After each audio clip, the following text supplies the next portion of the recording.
Hey everybody, welcome into With Him podcast. I am Raz, and this is Dr. Jamie Moore, also known to me as Dr. J. I don't know why I can't get everybody to start calling you that. It's just so cool. They're not feeling it. You're too white.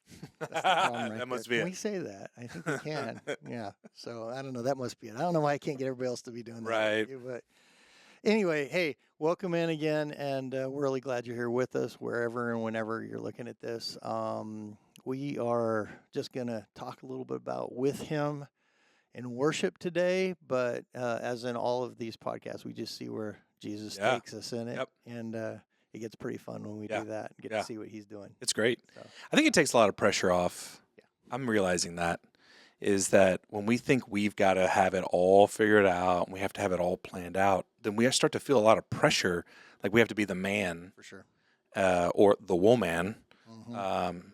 and have to, achieve this thing on our own. But we're learning, man, if you let the Lord do what He wants to do, it's awesome. Yeah. The other is exhausting, dude. It's so exhausting. Like trying to, like when we've talked about this before, but like when you're younger, it's like, I'm so cool. Everybody thinks I'm such a great leader. It's like, I go to Paul for prayer. He'll, whatever.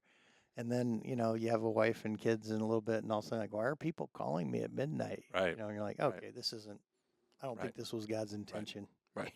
Well, and that's the theme scripture of this podcast. Jesus says, keep company with me, walk with me, work with me, watch how I do it, and you'll learn to live freely and lightly. And that's what we want. We want to live freely and lightly.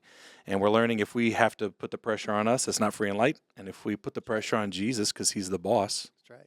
It feels freer. Right. And what's crazy in that, though, is it can be really, really hard things that you're doing, but you feel it, or even just really hard work.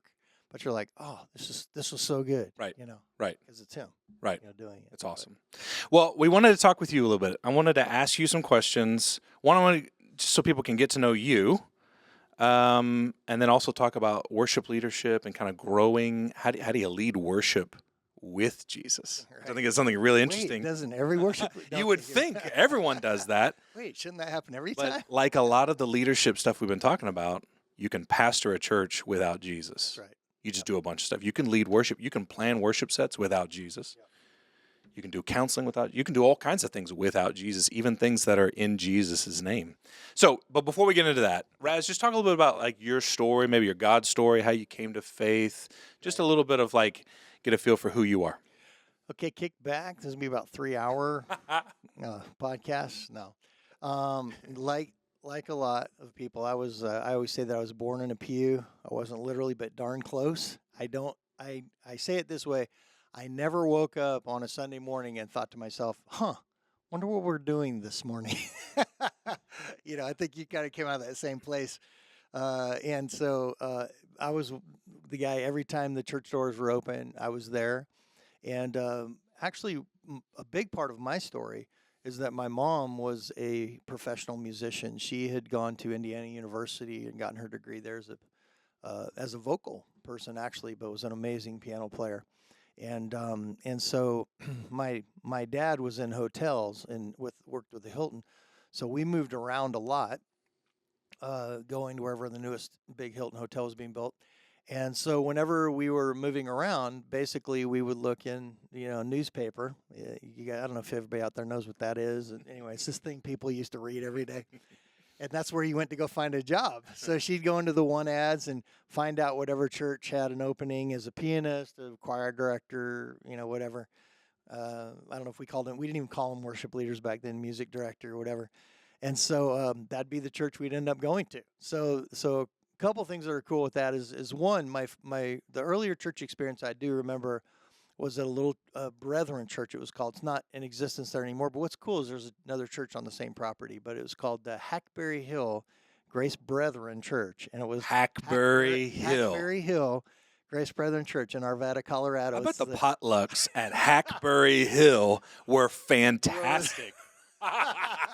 They were awesome. Dude, I still have the cookbook that, of course, all the women put together in the women's ministry. Yes. And in fact, last year, dudes, I'll go ahead and do a shout out. Mike Brownfield's our producer today. He's killing it. And Mike might remember this, but those dream cookies I brought in last Christmas, Hackberry Hill, Grace Hackberry. Brethren Church Women's Ministry I love it. Cookbook. I love it. The first church that I served in was Shiloh Baptist Church in Crawford, Texas, just outside of Waco. I was a sophomore in college. And at that church, they had the same thing, a 3-ring binder that they printed and distributed to folks. Some of the best recipes in this book. I mean, these are time-tested recipes made with love. And lots of Crisco. Oh, Nothing but Crisco. Butter, Crisco, and sugar, And, baby. I mean, I grew up in Fort Worth, but went down to school in Waco. And so for the weekends, I was the song director at Shiloh Baptist. Yep. And so on the weekends, I'd spend afternoons with, some of the matriarchs, some of the mamas in this church. And I ate some of the best food. And then I got the thing, the recipe book. So great. Anyway, of course. Back to Hackberry. I'm hungry. I think we're talking about food now. All right, break for lunch right now. No, okay. No, you know what's funny about that is I always say, like, if I had not come in a family of faith, my parents were Christians. If I'd not come at 9 years old into faith, I think it would have been the potlucks that would have brought me. I'm like, you serious? Christians eat like this? Oh yeah, I'm one. I'm gonna be one. Whatever. Let me sign the card, do the blood test, whatever I need to do. I want to become one.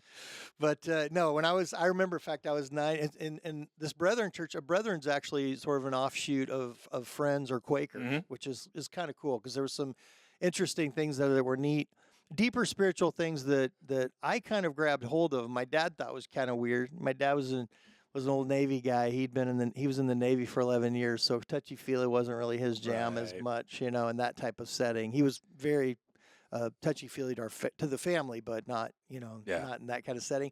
But there were some neat practices that were there, like they would do communion like maybe once a month or something, where the elders would like wash your feet and stuff like that. It was pretty cool. But I remember very clearly when I was 9 years old, I was sitting in on a Sunday morning. I feel like maybe it was a guest pastor or something like that, and it was just an old-fashioned fire and brimstone. Yeah, man. You die tonight. You're here or you're there. Right. You're up here or you're down there. Kind of thing. And I'm like, like I say, I'm 9. I'm like, there's something in my heart that's moving, and I'm like, nope. I want to. This is my two choices. I want to follow Jesus.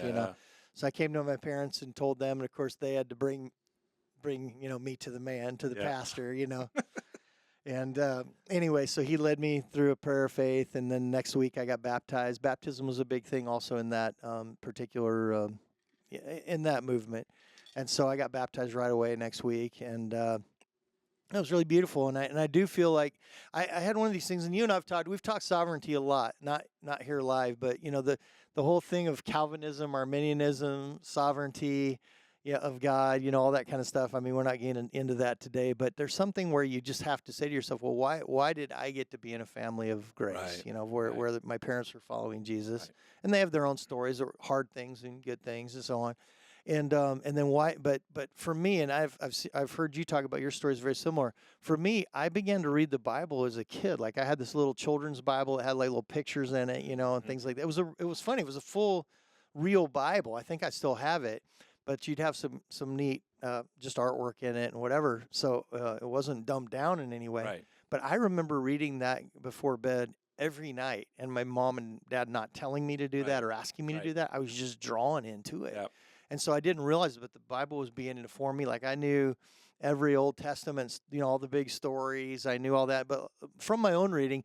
But of course, back in the late '60s and '70s, you had they had these backyard meetings, where when in the summertime you'd have fun in somebody's backyard, and then they do the flannel board, and flannel board. They do flannel board and show you. Sorry for anybody who My wasn't kids don't raised in even church. know. They don't know the joy of the flannel board. The flannel board, and they talk about Noah and Moses. Anyway, so I knew all of those stories and whatnot. But like everyone else, I don't know what it really means to give myself fully to Jesus until we ended up down in Georgia, believe it or not, at a Methodist church, and I was in 7th grade, and down at this Methodist church, and it was the same story. My mom got the job there, and a little small town like they have in Texas, Lithonia, Georgia. Nice. I always have to tell people it's near Stone Mountain. People a lot of times will know Stone Mountain, but Lithonia, Georgia, not far from Atlanta, and I started literally the week that my mom started at the church. They had hired in a guy who, this is really important to what God was forming in me, but they had hired in a guy who'd just gotten out of seminary. Okay. And I'll think of his name here in just a minute. But anyway, he was the new youth guy. And so literally it was Sunday night was when we did youth group, and so his first Sunday there was my first Sunday there, and my mom's first Sunday there. And so again, because there wasn't a whole lot of choice, like it wasn't this thing where I was like, I don't know, Mom, I don't want to go to, it's a new youth group. And they're just like, yeah, get your clothes on, let's go, Right. because I think she had like, probably a choir practice or something. I don't know, whatever. I don't remember. But there I am that first Sunday. Well, this guy, Steve Lau, by the way, is his name. I knew I'd remember it. Steve Lau. He's out there. He's still following Jesus big time. But anyway, Steve pulls out his acoustic guitar and said, hey, before we get into, whatever, let's just do a little bit of worship. He pulls out. He was the preacher? He was the he was the youth pastor. He was the youth pastor. Yeah, gotcha. So youth pastor. So Steve's the youth pastor. He pulls out his guitar and he starts playing, and something hits me. I mean, like something just like, I'm like, oh, what is it? I sort of just knew there was something to it. And he's playing, again, sorry for you guys who are under 50 or whatever. He's playing like the song called Seek Ye First. You can go look it up somewhere online. Seek Ye First, Humble Thyself in the sight of the Lord, and all these just super, super simple songs. We didn't have any, media or anything. Right. It was just a group of like this, I think it's like maybe 6 kids or 7 high school kids. I guess I'm more of a junior high age, like 7th grade. And he's doing this. I'm like, I'm just mesmerized. I'm like, this is amazing. Now, I didn't play guitar. My mom, like I say, was a really great pianist. So I'd started playing piano at 6 and took it really serious. A lot of classical. For those of you out there, and I'm practicing Sherney and a dozen a day, and whatever, and doing all these classical pieces, and I didn't even know there was rock and roll. I didn't even know what that was. I didn't know that there was Elton John out there or whatever. Right. And so I'm doing all this stuff, and I'm already kind of burning out on it. I'd already been practicing like an hour a day since I'm like, 7 or something, I'm kind of burning out a little bit. And it's funny because I'd actually talked to my mom about playing guitar. Like, I'm like, I think I'd like to learn to play guitar. At this point, I had also picked up trumpet. When I was 9, I picked up trumpet. I think my dad really liked it or something. I can't remember honestly why, but I picked up trumpet to play in elementary school, and got really good at it really fast. Like the teacher was, again, a lot of small towns I was in, the teachers that, they'd be like the whole district, or something like that. So the trumpet teacher, or the teacher, had asked me to could I start playing with the high school, stuff like that, when I was like maybe 6th grade or whatever. So that really helped. The musical part of what's happening, whenever you're with older kids, they're going to move you along quick, Yeah. But, and they're going to hit you in the head when you're stupid, like, like teenage kids always are. But it was interesting because I had actually talked to my mom about playing guitar. So I'm seeing Steve do this. I'm like, this is amazing. And I said, hey, can you, teach me how to do this? And of course, and all these songs are like 4 chords, like super simple, whatever. He's like, yeah, he kind of starts to teach me on his guitar, and I'm telling my mom about it. And I don't know why, man. It was just, my heart was so like, this is so cool, And I think I was experiencing the Holy Spirit, but not understanding that was what was happening, And then the nice part about this was a Methodist church, by the way, Lithonia First Methodist Church. But some of the adult leaders that weren't on staff were Spirit-filled. I mean, like later on, I began to learn about, like, they spoke in tongues, they believed in they believed in healing, and so on. And so I'll move along a little quicker. I come to my mom and I'm telling her about this, whatever, and this is so amazing to me. And so she goes, yeah, okay, give me a minute. And the thing is, they kind of held off on, I played piano, and when I say I played, it's not like this was serious, like I was an hour a day piano, and then trumpet. It's like, if you're going to play trumpet, you got to do this serious. This is the way parents were back then. They weren't my friends. They were my parents. And they're like, yeah, you're playing trumpet an hour a day if you're playing, So I'm 2 hours a day on instruments, school or not school, at this point. So when I'm talking about playing guitar, they're like, you got a lot going already. But my mom, I think she could see that in me. And she comes walking out. She goes in the other room, comes walking out with a guitar, acoustic guitar, Gibson, an old Gibson guitar, puts it out in front of me. I'm like, what? What the heck is this? And so whatever. And she had apparently at one point when I was younger, she'd been teaching at junior high in the 60s. And so felt like she could relate better with the junior high kids in the 60s if she could learn how to play acoustic. So she was trying to learn how to play the acoustic, but I never remembered it or knew anything about it. And at some point she just kind of was too much or whatever, and she'd put it away. So here she brings me out this Gibson acoustic guitar. She's like, well, if this is what's happening, go for it. I think she just saw something in me. And so I brought that into Steve, and he just began to show me how to play Humble Thyself, Seek Ye First. I'm trying to remember some of those other songs, back then. And he's teaching me how to do it. Now, the cool part is, too, is that the church campus was literally right next to my high school campus. So just very close. And then he had the parish, the church house, that he actually stayed in. He's a single guy. Mm-hmm. So he stayed there. So he had all kinds of time. We're right there. So sometimes I'd come like right after school, and he'd be teaching me guitar, there at the church and whatnot. And it was just amazing. There was something it just kind of grabbed hold of my heart. On the other side of it, the Lord was beginning to work the Holy Spirit. So there were two things God was doing where musically he was really training me up, mm-hmm. like seriously training me up. Yeah. And then spiritually and in the deep things of God, he was training me up. Again, my heart was always moving toward the Lord. Like I always knew he was there. I was prayed pretty freely, whatever. But on the musical side, which is kind of interesting, because it was a rural, small school system, it was the way it was broken out was elementary school was 1st through 7th. Okay. And high school was 8th through 12th. Oh. There was no middle school or junior high. So here I am, 8th grade punk, going into high school, playing trumpet, playing piano, whatever, and pretty good. I was good on the trumpet. I was really good on the trumpet. And so I'm playing with high school kids, like in their jazz band, and they're like older high school kids. So just that, playing with really good players, and again, the Lord is so good in how He does this. About the same time, this guy Steve Lau comes into my church. When I first went into high school, so it would have been 8th grade there. We had one of those guys that was kind of like just phoning it in because he's like coming up on retirement, And so we're doing all the old like standard jazz and all the stuff like every school was doing or whatever.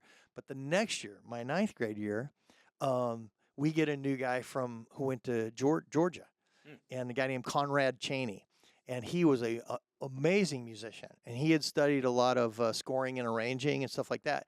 And when he came in, he was scoring and arranging jazz pieces for our band that were on the radio. We're doing Earth, Wind, and Fire. We're playing Just the Way You Are, Billy Joel. Yeah. We're playing Black Cow, Steely Dan. It was awesome. And you're in middle school. I'm basically middle school age. Right.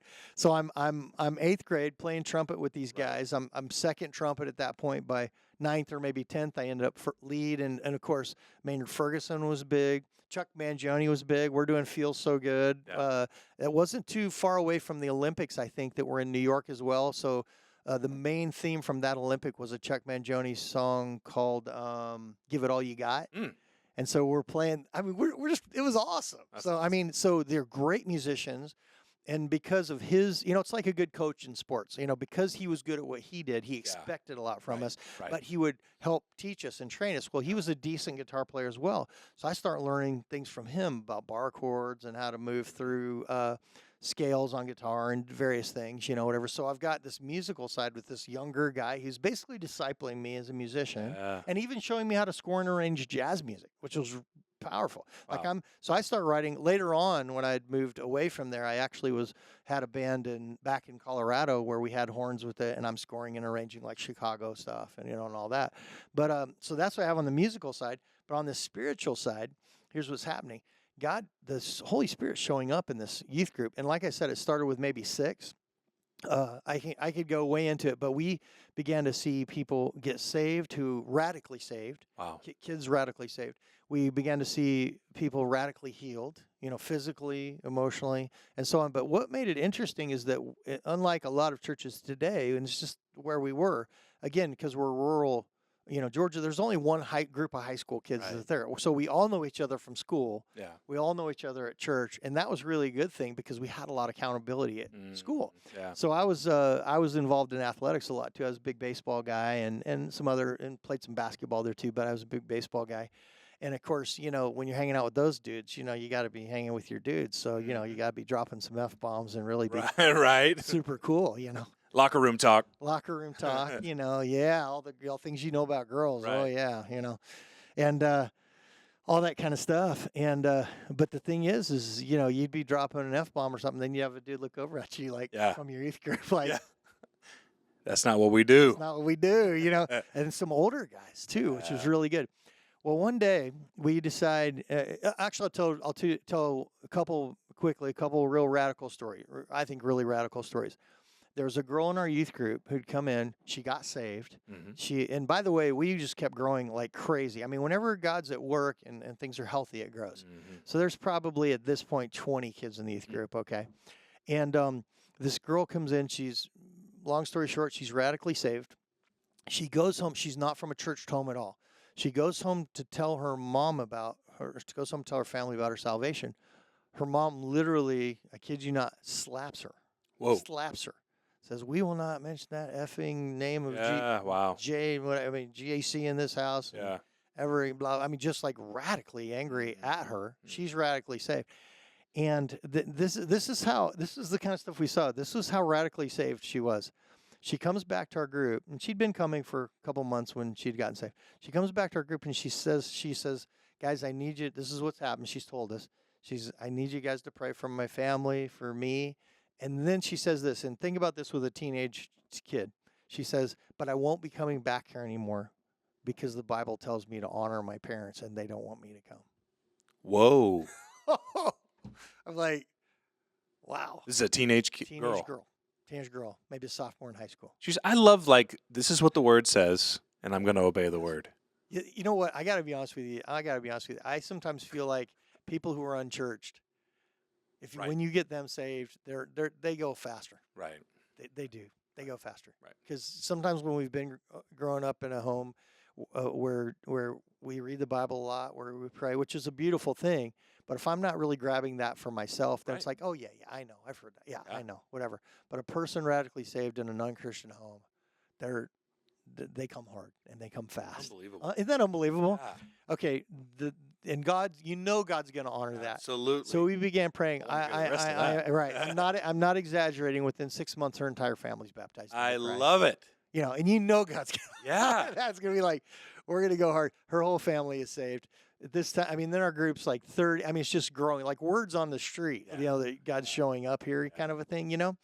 And so another story in that is we were most of us were bussed in. So again, very rural. In fact, I started driving. I got my permit at 14 and started driving at 15. You have that because everybody's got to be on their John. You guys know that in Texas. You got to be out there on your John Deere. It's like I can't wait for my son to drive. Right. He's got to hit the back 40. Right. So anyway, we were a lot of us were bussed in. And so. I'm busted, and we're standing around for a half hour before school starts. So we've got all these guys that are on my youth group. These guys are with sports, whatever with me, and I said, hey guys, what if we do a little Bible study in the morning here for the half hour where we're sitting around doing nothing anyway, till school starts. I think, hey, that's a great idea, and all we're thinking about is just like, yeah, let's just get in the Word together. No big deal, right?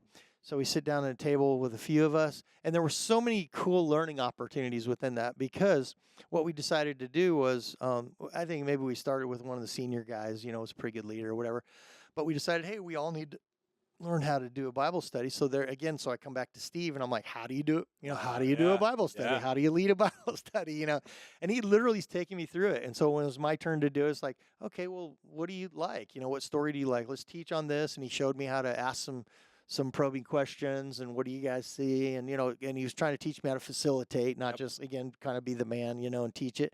Because then you're really in trouble, when you're Right. 8th grade with a bunch of seniors or something. But anyway, we just kind of started to do this, and all of a sudden, there was too many people at the table. So we're like, well, let's do another table. Like we were in the cafeteria, before school started. And it didn't hurt, and this was true. It didn't hurt that we had like the captain of the football team was part of that group, Right. and I think maybe the captain of cheerleaders too. Right. Any dudes are going to come where the cheerleaders are at. The social hierarchy of football players and cheerleaders. Yep. Exactly. And what was funny about this, I like to mention this. It's kind of fun, but what was funny about that too is one of the musicians that was also in our band, who was a phenomenal musician, who taught me everything about improvisation as a high school, improvising on trumpet as a high school kid, was Alton Brown, who's the chef, and he's started a lot of those TV shows that are anyway. He taught you how to improvise. Yeah, he was a phenomenal sax player. He was really, obviously he's a really bright guy, right? And so in fact he graduated from our high school at 16. But he's with us there at Lithonia High School, and he's this incredible sax player. Like incredible. I did not expect an Alton Brown drop in the middle of this podcast episode. That's awesome. And in fact, he was in our Bible study and actually had done, had led some of the studies and so on. But anyway, yeah, he was a very, very nice kid. Came from kind of a broken home that he was in, but he invited me over to his house, and he was a good piano player too, and began to show me how to improvise. It was pretty cool. But anyway, he's a good dude. What happened was all of a sudden we start expanding all these tables. And this is kind of through my 9th grade and through into my 10th grade year. But and I'll come back to another story I had for me personally of healing. But in this time, we started expanding, and we came to the administration. We said, hey, can we have the gym in the morning? Because there's just too many people at different tables, and we kind of wanted to maybe solidify it back in again a little bit. And so we probably, without exaggerating, I'm going to say maybe and this is a small school. I mean, I don't know what the graduating class there would have been, of 8 through 12. It probably would have been like 60 or something. I don't know. Right. It was a small school. But I would say, like one of those kind of bleacher stands was filled up, so I don't know, 60 students there or something. And so we're actually sort of doing our Bible study on mic, and so in fact, it's what made me think of Alton, because I think he ended up being one of the first ones that kind of did the on mic Bible study. It's a little harder to, what do you guys think about, a little harder to facilitate. It probably wasn't the best way to do it, but we're learning and growing. We're trying to invite more people in. And it's funny because I think other students just saw our joy and life change, because they would say, hey, what are you guys doing? Oh, we're doing a Bible study. Well, couldn't I just get in with you? That's how it happened. We weren't even hardly inviting anyone into it or whatever, right? Well, my sophomore year of Christmas, after fall session, my sophomore year, my dad got transferred back to Colorado, and so we left during that sophomore year, and I was keeping up with, obviously, through mail. It's this, you write out and you go to the post office, and anyway. But I'm keeping up with a lot of these kids through mail, and it was a really beautiful thing, and one of the students wrote me that toward the end of that, my sophomore year in the spring, that they literally, the entire half of stands was full. Wow. I mean, God was just flat out at work. But I'll tell this story quickly. Was when I was probably my first full year in that youth group. I think I was in 8th grade, and we talked about healing. We'd seen some healing and whatnot. Well, I'm playing a baseball game one night. Like I said, I was pretty serious about baseball. I was good at it. My dad had been a professional player, so we were a baseball family. You know how families are, basketball families or soccer families. So I'm playing, and I'm good. And in our particular league, how it worked is you had all these teams, and then the players themselves and the coaches would basically vote for an all-star team. And in our case, that all-star team then was the team that played the other leagues, and you try to expand out and go to state and so on, get to, and if you're younger, like 12, you'd be trying to get to the Little League World Series. Everybody knows about that, right? So, but I'm older than that at this point. I'm probably 13, maybe 14. Well, what was funny was I actually, and it's ironic that the Lord would have me end up here. My team was the Cincinnati Reds. I liked the Atlanta Braves, but I sat and watched. My dad was in the Boston Red Sox organization, and so I was a big Boston Red Sox fan, but in '75, the Red Sox played the Big Red Machine in the World Series, and I was for the Red Sox in that World Series, and they did win it. But I do remember my dad pointing to Pete Rose, and he said, "Watch this guy play. That's how you play baseball." Wow. And he pointed, "That's how you play all out," you know. And my dad was a pretty hardcore baseball guy and played well, played right. All of us, neither. I mean, he was a much better athlete than I am, but you know, we're not big. We're not, you know. So you had to kind of do everything perfectly. Right. So he's like, "This guy, you watch how this guy plays." Well, out of that, I became a huge Big Red Machine fan. And the other part that was nice, because my dad was involved with the Hilton hotels, is his hotels was where visiting teams would stay. Right. And so, and he had a big end. So every time the Reds would come to Atlanta to play the Braves, we're sitting front. I mean, we're sitting on the field. That's awesome. You know, I mean, it was awesome. You know, Yeah. in fact, this is from my buddy. This is from my buddy Rob. I have a good story about this. Actually, when I was a young kid, we lived in Iowa, and the Omaha Royals were the minor league team in Omaha there, and so we were right across the river there, and so. My dad brought me home a bat one day, a really beautiful bat, and he said, "Hey, I was talking to one of the guys that was staying in our hotel. He's actually staying in our hotel, plays for Omaha, and we started talking baseball on the elevator one day, and this morning he came and found me and said, 'Hey, give this to your kid if he loves baseball. This is one of my bats, blah blah blah.' It's beautiful, Horwich and Bradsby, perfect. I mean, a beautiful bat, you know, heavy, 34-inch, real heavy." Of course, I'm whatever. I'm 6 or 5 or something. I'm hitting rocks with it, you know. Right. You know, like I hold it. But it's cool. And I think I kept that thing for like 5 years and just, you know, tore it up or whatever. You know whose name's on that bat? George Brett. What? It was George Brett's bat when he was in minor league. You're cracking rocks with that thing? I mean, who knew? He wasn't even that good of a minor league hitter. But you could have know? like sold that On eBay. Right. Wait, no, eBay didn't exist. Anyway, that was kind of a funny story, side story. But anyway, my dad would, you know, we get to watch the Reds, so I was hugely into baseball. So I'm playing toward the end of a season. I've already been voted on this All-Star team, so we're actually getting ready to start into our postseason stuff where we're playing the regional teams around us and stuff. We have maybe 3 games left in the season. So I hit a ball out. I'm playing Pete Rose style. Hit a ball out, kind of in between outfielders a little bit. Doesn't get out fully. Guy's kind of slow coming up to throw, so I had to go ahead and go for it and go for second. Of course, I'm Pete Rose slide. 2 hands out. 2 hands out, baby. Sliding into second base. No gloves, because gloves are for sissies. I'm sliding. I know where this is sliding into second. Shortstop jumps up for it. Comes down high, throws high, comes down on my finger, just slices through it with spikes on. Just slices. Which finger? All fingers, or just slices through my middle finger. I've got a scar there still. This day slices through my middle finger. So I'm there. I'm, you know, whatever. There's blood and, you know, whatever. And so call timeout. Go. Coach takes a look at it. By look on his face, he looks at my mom, Dad. You guys need to go to the hospital right now. You know. So I go to the hospital, and this is a Friday night.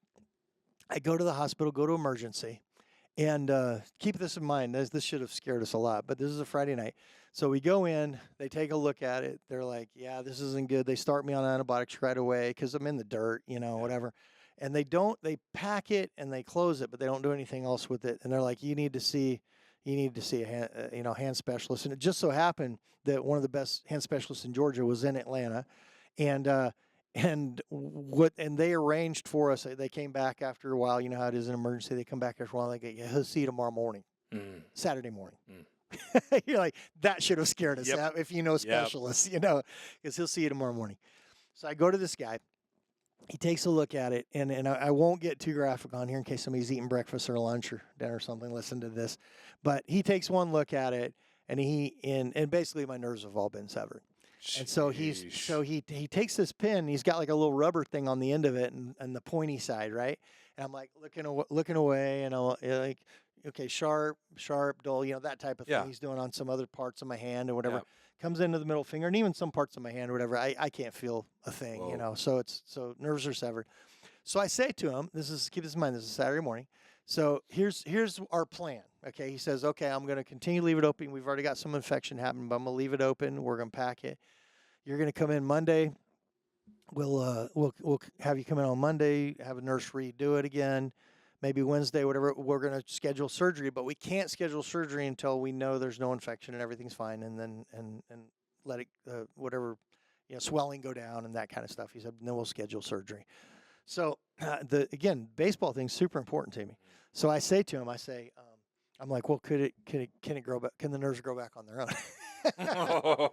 And he's like, well, no, of course not, or I wouldn't have a job. This is what, he said, no, they can't grow back on their own.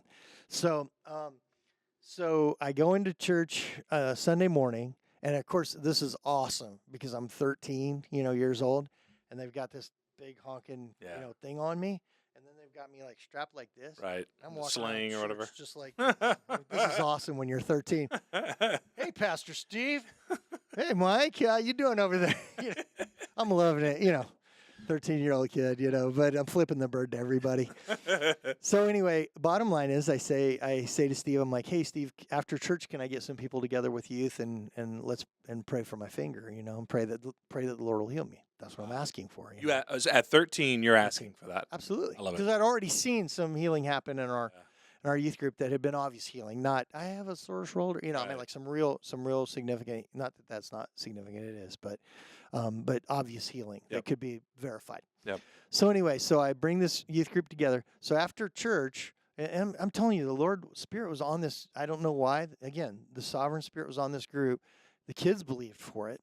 So they take me, I think we just went into like one of the pastor's offices or something.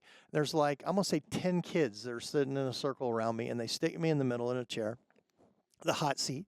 If you've been in youth groups, the hot seat. Mm-hmm. And so I'm sitting there, and as they're praying over me, I can feel like electricity going through my body, and particularly in my hand and in my arm and so on, and I'm sitting there thinking, I think the Lord is healing me. Well, it's funny, and if you're a person who's kind of been caught up in the Spirit sometimes. Paul talks about this in varying ways, and there's other things of that in the Bible. But it felt like we'd been praying for about 5 minutes. So we get done praying, and I go out to look for my parents to take me home, and everybody's gone. And it's like, they're like, he'll get a ride home. He'll get a ride home. Well, I found out later, it's like we prayed for like an hour and 15 minutes or something like that. And I'm telling you, it felt like 5 or 10 minutes, And so, so I get a ride home, whatever. Day goes on. So Monday I come in, and sometimes I can't remember if maybe they waited through one more day until Wednesday, but anyway, I think I came in on Monday, and I come in, and the nurse takes off my wrap or whatever. I'm going to say this is Wednesday. I think I had a change out maybe on Monday, and then on Wednesday I went back for the same thing. So she takes it off, and she looks at it, and I can tell she has sort of just an odd look on her face. She's kind of like. And then she kind of hurries. She pops up and she goes, I'm going to go get the doctor. And so I'm not supposed to see him till the next Friday. So it was going to be like a week that they were going to kind of let it go. And then I'm supposed to see him again on Friday. So she runs and grabs him. He comes back in, and he just comes in, and he grabs my hand. He takes a look at it, and he just has a little bit of a confused look. Now I can actually see now, again, I don't want to get too graphic. I can see deeply into it, we'll say, on the prior on the Saturday night before. But I can see just from actually an external standpoint, it's pretty healed, So anyway, and that deep of a cut, and it's not been stitched, or it never, and it hasn't been stitched. So he looks at it, and he has this, again, sort of a little bit of a confused look on his face. So he does the thing with the pointy, he's like, and he starts doing it on my finger, and I'm like, dull, sharp. And he pokes me once where I'm like, ow. He's like, he's like, this is exactly what he says. Like, I don't understand. I don't understand. I love it. This is one of the premier hand surgeons in Atlanta. It's less than a week after he had just done that. Less than a week. You couldn't feel. I don't understand. He just keeps going, I don't understand. I mean, nervous for hanging out, not to be too gross. Right. Right. It's like, I don't understand. Well, I'm 13, right? And I'm believing in God. I'm like, well, I do. My youth group prayed for me, and God did it. Jesus did a miracle and healed my hand. And he goes, this is what he says. I guess he did. Wow. I guess he did. Wow. And then he walked out. Then he comes back in, and I'm like, and so I said to him, I said, so can I play in these playoffs? Because, like I'd asked him, like, could these nerves grow back? And then, I forgot. I had asked him too. I said, well, can we like pack it and whatever and let me play? And then fix it later, like get surgery later. That's how bad I wanted to play, right? And he's like, no, you could damage your finger where you never could use it again, that kind of thing. So no, your season's done, that kind of thing. So anyway, but he's in there with me. I said, well, can I play? baseball again? And he said, I guess you can. He's like, they kind of wrapped it up, whatever. He said, I guess you can. All he says to me is, don't go swimming. So he tells me, don't go swimming. Oh, yeah, I won't go swimming, whatever. So sure. So the next Friday, coming Friday night, so 1 week after I've been injured, I'm out in right field. They stuck me out in right field, whatever. And sure enough, a fly ball's hit to me with a guy on third, and I throw out a guy at the plate. 1 week later, I throw a guy out at the plate. God is supernaturally fashioned together nerves. Yeah. And I throw out a guy at the plate and then continue to play through that season. Well, a couple beautiful things. I mean, obviously the healing's amazing. Yeah. I mean, that's really amazing. Yeah. Years later, I'm a speaker for youth and in different settings, whatever. And I tell this story various times for whatever, I'm working on, whatever. But one day I'm telling this story to a group of youth, and the Lord speaks to me. And he says to me this, he says, and then this became part of my talk when I'm talking to kids. He says to me, the reason that I healed you is because baseball was really important to you, so it was really important to me. Wow. It's like, just, woo, The Father is good. Yeah, he's so good. It's just like, it just spoke right to my heart because, we have this thing where we put God at this place of like, he's too busy to hear my prayers. The man upstairs he's got Afghan wars going on. He doesn't. Right. Man, if he's a real father, and according to Jesus, the best father there's ever been. Yeah. That's what he said to me. Yeah. He goes, "Well, the reason I healed you is because I wanted you to be able to play baseball because that's what you care about." Oh my gosh! So I was like, I'm just being able to share that with people, and that's helped me see other people the way I see their heart. Like when I'm looking at something really important to them, I'm like, well, this is important to you, and then it's probably important to the Father, Yep. So anyway, so that was really beautiful. So that's the kind of thing that's happening there with that, and super. Now I'll jump it short. I end up going to music school. I end up, I say these things when I'm coming out of music school, and I've never walked away from the Lord, but there's been things where I'm playing in probably secular bands I probably shouldn't be playing, and I'm writing good music. It's almost like the U2 kind of thing, like I'm writing religious music that sort of leads people to God, but it's not too clear, I still haven't found what I'm looking for, or whatever, we're writing material like that. And I had I shared this one with you actually the other day. I had a band that was doing really well, and we got written up in the Denver Post. And actually, this is what actually got my scholarship in college. Was Downbeat magazine is a jazz and education magazine, still exists to this day. That every year they have like these contests for high school and for college, and which actually a buddy of mine that's a sax player that played on my last album had won it through high school and in college, and he's a really, really great player. Him, Steve Watts, and but anyway, my high school band in 1982, this band that I was in won in Downbeat magazine the best high school band in the country. And it's all original, pretty much originals. We're doing some covers and whatnot at that point, and then did a lot more covers later, but we're mostly doing original material, and that's what we had sent in. And what was interesting is the editor of Downbeat magazine was also one of the professors at University of Colorado, Denver. And my buddy Steve, who's now my friend, was a few years ahead of me, had won this in sax and had been offered a scholarship to Berkeley, I think as well, a couple other colleges, maybe Miami, down in Florida, and then at University of Colorado, and looked at all of them and actually decided he liked University of Colorado Denver's program better. And so he kind of recruited me, and I had the same. I had scholarship to Berkeley and some other stuff and ended up going there. So that's how I ended up going to this particular college. But this band, sort of through some of these things, all of a sudden got interest from whoever was the A&R. A&R is artist and repertoire. I don't know if they even have A&R people anymore, but it was people for record companies who would go around to bars and go around to places and see bands play, especially if bands started to get a following. And the A&R person is the one who ends up signing you to a record deal, and then they kind of walk with you if you have a manager or whatever. And anyway, I assume they still have those. Basically, it's a talent scout for record companies, for those of you who aren't into music out there. And anyway, so this A&R person apparently for Warner Records is in Denver area, and it's a female, so she writes me.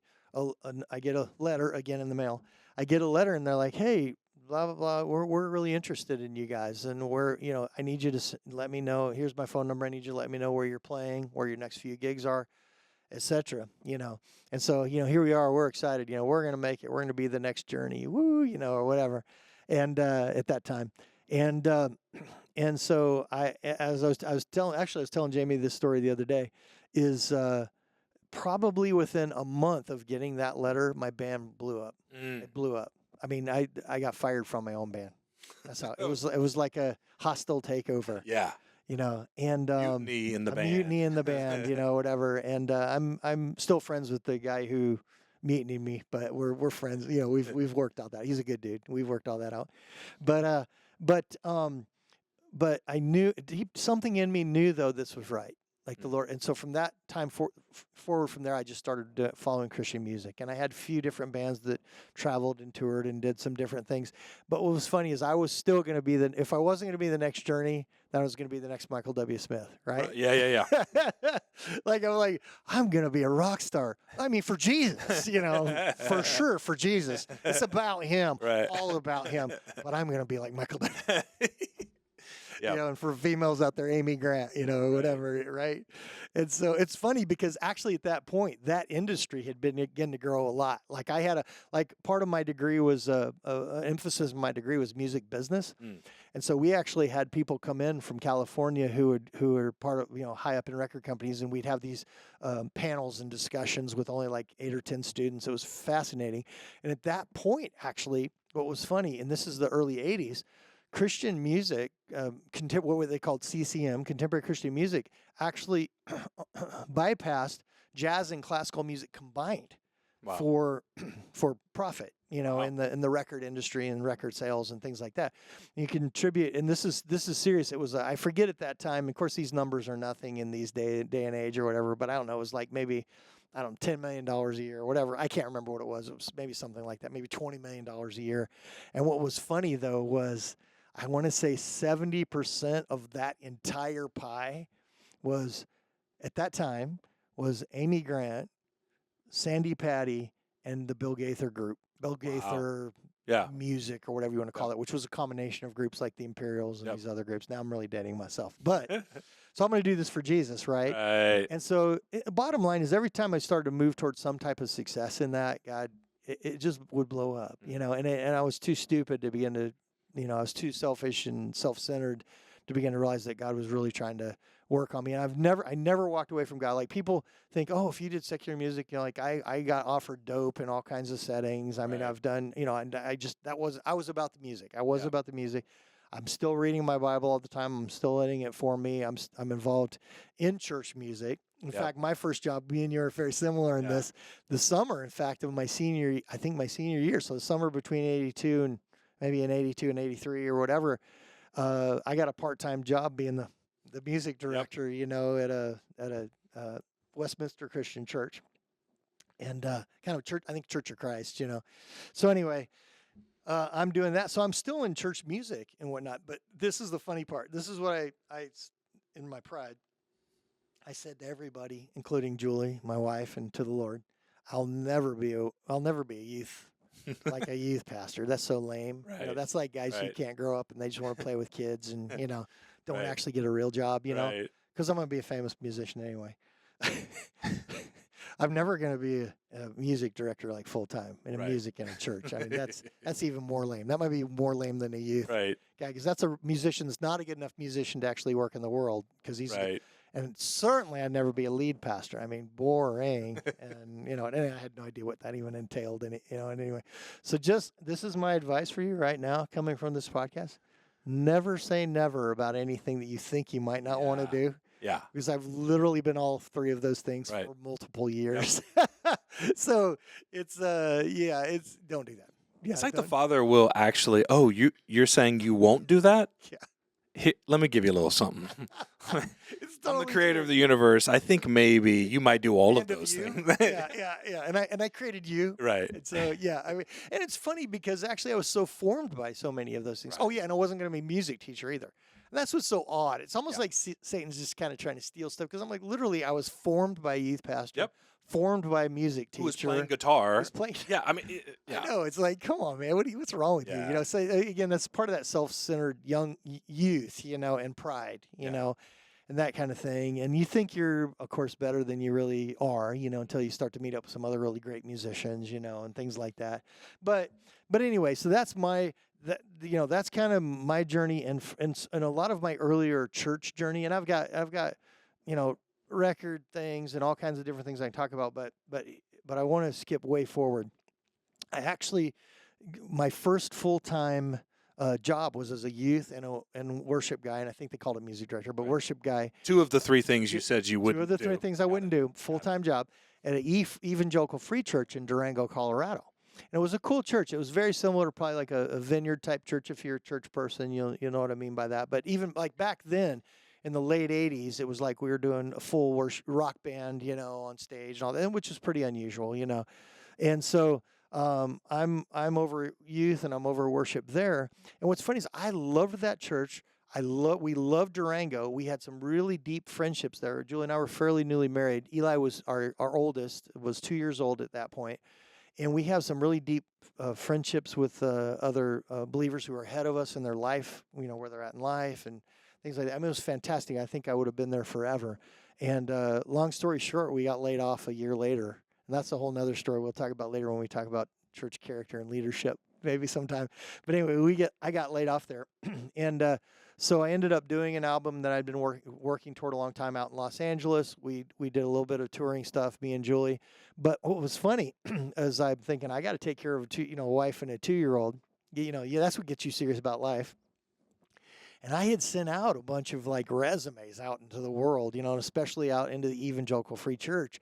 I'm talking like it's 2 years later, and some dude calls me from Texas and says, "Hey, my name's Dave Donnelly at this church, and are you still available, or would you be interested?" And we're struggling hard, trying to get gigs and playing and whatever.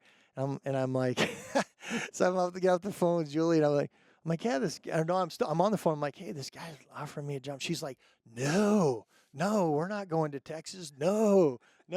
Long story short, I end up down there in Texas, and I'm youth in worship again. So here I am for however many more years, going to be youth in worship. But that's where my story starts to change a lot, where God started to do a lot.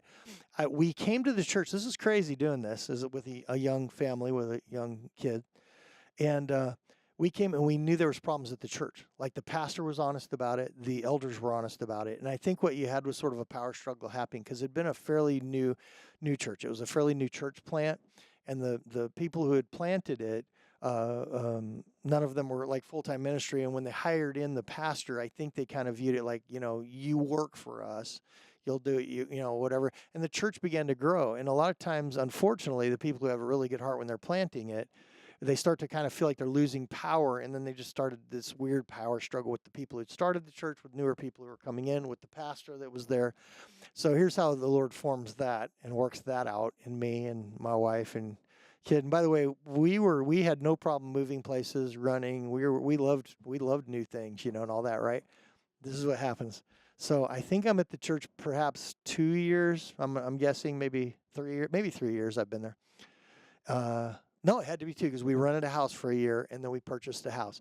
The house closing is on my birthday. So we close our first house we've ever owned, $64,000, 2,000 square feet, brick house with a fireplace. This is Richwood, Texas. Right. So we close on a house. It's my birthday. Literally, as we're moving stuff and packing stuff, our phone is hooked up. The pastor calls me. This is what he says. I'm tired of these people. Whoop. Yeah. I'm tired of these people. I'm out of here. Good luck. I think you should stay. That's what he says. I think you should stay. I think he could bring healing here. I'm out. And this is an older guy in the evangelical free church movement who's very respected. Like he's going to land on his feet wherever he's going to go, And I'm telling you right now, if we had not closed on our first house, I guarantee you we would have run. Right. The Lord's like, nope, we're gonna make you do need to stay because I've got some things for you and for this church, Wow. And so this is how messed up. And any of you, I'm sorry guys if you're getting PTSD from church hurt here or whatever. I mean, this is the reality, right? We're broken people. In fact, usually it's more broken people who end up with Jesus, right? That's why we need him, So I have a lot of grace for this. But this church is so messed up at this point and so much power struggle and all this kind of thing that the congregation itself, and by the way, an evangelical free church is depending on which specific church you're in is very much it's supposed to be very led by the congregational, very congregational, more than a lot of other movements. Well, the congregation used that and stepped up, and literally the congregation fired the entire elder board. And then they said, the only people we want on this board, and then we'll pick new elders, is Raz and this guy, a beautiful friend, a guy named Dave Donley, who was the guy who hired me. And he was an elder on there. And he was never one who was fighting for position. And unfortunately, what people were doing was they were fighting for their friends. Like it wasn't Jesus's church. It was me and my friend's church. It was those weird power struggles, that kind of stuff that can happen in churches. And so there's me, Dave, and then we get a couple of other people in. Well, here's what God does in this, which is super cool. We had one of our worst blow up. This is how it happened, because on that on that congregational meeting, it was gross. It was one of those things where people are shutting people down with Robert's Rules of Orders and all that kind of weird stuff. And that's the meeting where basically the congregation said, y'all are all done. Which I give thumbs up to that congregation, but for standing up on that. But there's this couple, beautiful older couple there, who's spirit-filled Bible people. In fact, I think he had just retired, maybe from BASF or one of those companies down there, and they became members that day. I'm like, how are you? Wow. In a congregational meeting. Yes. Yeah. I'm like, are you guys crazy? And we had gotten to know them a little bit. Their name's Clyde and Kitty Howe, beautiful couple. And so anyway, they have some connects up in Houston. And so they came to in humility, came to me and Dave and said, hey, there's this church in Houston that actually helps churches who've gone through splits and some things like that. And I think that they'd be helpful for you guys, So we go up there, and it's this church called Calvary Baptist up in I want to say it wasn't Sugar Land, but it was kind of north actually, up in Houston. And so we're probably an hour and 10 minutes from this church. So we drive up there, and this is what's strange. So we meet with one of their pastors, and the guys, he introduced himself. He says, I'm the prophetic pastor here. Oh. And we're like, what does that mean? We didn't even like have a filter for this, whatever. And so the guy says, and so it's the three of us that are sitting there at his desk, and the guy says to us, you know what? Let's just invite the Lord into this. Like we tell him a few things, So let's just invite the Lord into this, and just see what he says. So, and I noticed this, of course, me and the other guy that I'm with, we go super spiritual. We're like, maybe even do this a little bit. Close those eyes. Close eyes, little squint. Jesus comes better than, we're doing this. And the other dude's doing this. Just eyes open. His eyes open. He's looking at both those. Just that I'm thinking, this is so weird. He's kind of looking at us. And dude, he starts to call stuff out. He starts to call stuff out on us.